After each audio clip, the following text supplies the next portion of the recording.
when you go to the doctor, you have to constantly question. You cannot accept anything 100% because the reality is the doctor doesn't know how you react to anything.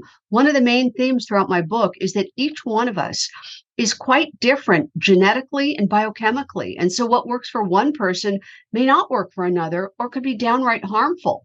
And yet, most of the standard of care and most of the medicine being produced and discussed by doctors today is based upon population demographics, standard of care.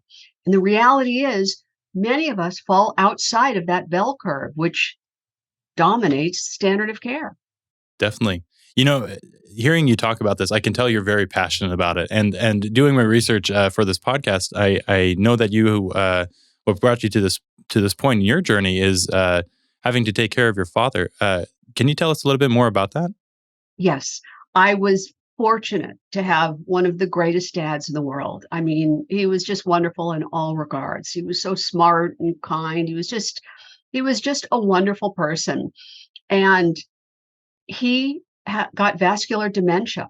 And that is a terrible thing to watch a loved one suffer because it is consistent and steady and it is a decline. And so I was so devastated watching this brilliant man deteriorate before my eyes.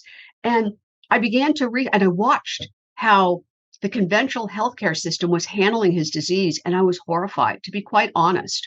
They were just plying him full of pharmaceutical after pharmaceutical, many of them working at cross purposes. And I thought there must be a better way. And I began my research to see if there was something I could find maybe to delay the progression of the disease or something.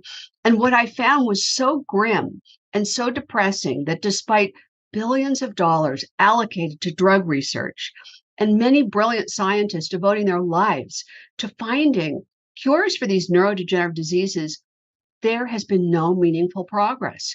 And at the same time, the expected numbers of people who are going to be getting these neurodegenerative diseases, they're rising exponentially.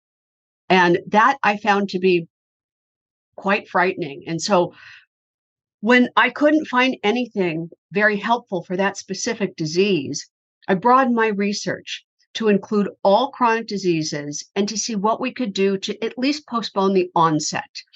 I didn't really find that there's anything that can guarantee a total prevention, but I do believe that there are many things that we can do to postpone the onset so that we can live a healthy life for a longer period of time.